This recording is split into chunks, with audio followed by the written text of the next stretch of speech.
ఆంధ్రప్రదేశ్లో బీజేపీ పెద్ద వ్యూహాలు రచిస్తుంది. వైసీపీ స్థానంలోకి ఆక్రమించి బలంగా తయారవ్వాలని, పవన్ కళ్యాణ్ను తురుపు ముక్కగా తీర్చిదిద్దాలని ప్లాన్ చేస్తుంది. ఇప్పుడు కాకపోతే ఇంకెప్పుడు బలపడతామనే ఆలోచనలో కాషాయ పార్టీ నేతలున్నారు.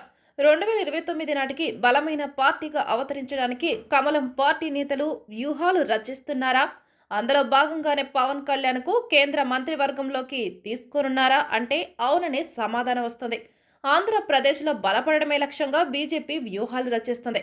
వచ్చే ఎన్నికల నాటికి 175 స్థానాల్లో పోటీ చేసేలా వ్యూహాత్మకంగా వ్యవహరిస్తుంది. తెలుగుదేశం పార్టీపై ఎక్కువ కాలం ఆధారపడితే మనకే నష్టమనే ఆలోచనలో పడిపోయింది. అందులో భాగంగానే 2029 అసెంబ్లీ ఎన్నికల నాటికి పార్టీని బలంగా తయారు చేయాలన్న టార్గెట్గా పనిచేస్తుంది.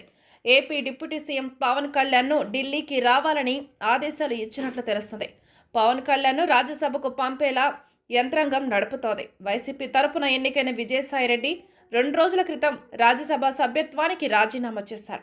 ఆయన రాజీనామాను ఉపరాష్ట్రపతి జగదీప్ ధన్కర్ ఆమోదించారు. ఆయన దారిలోని మరికొందరు ఎంపీలు ఉన్నట్లు ప్రచారం జరుగుతుంది.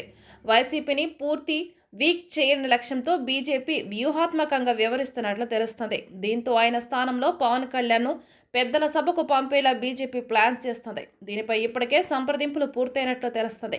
వైసీపీలోని అసంతృప్త నేతలను చేర్చుకొని బలపడేందుకు ప్రయత్నాలు ప్రారంభించింది.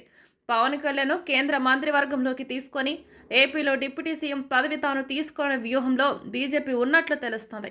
అందుకే పవన్ కళ్యాణ్కు ఢిల్లీకి రావాలని కబురు పంపినట్టు తెలుస్తుంది. 2029లో బీజేపీ జనసేన కలిసి పోటీ చేసేలా కసరత్తు మొదలుపెట్టినట్లు తెలుస్తుంది. వచ్చే ఎన్నికల నాటికి పూర్తిగా వైసీపీని వీక్ చేసి ఆ స్థానంలో బీజేపీ జనసేన వెళ్లాలని చూస్తున్నాయి. అందుకే పవన్ ద్వారా తెర వెనుక రాజకీయం ప్రారంభించింది బీజేపీ అని విశ్లేషకులు అంచనా వేస్తున్నారు.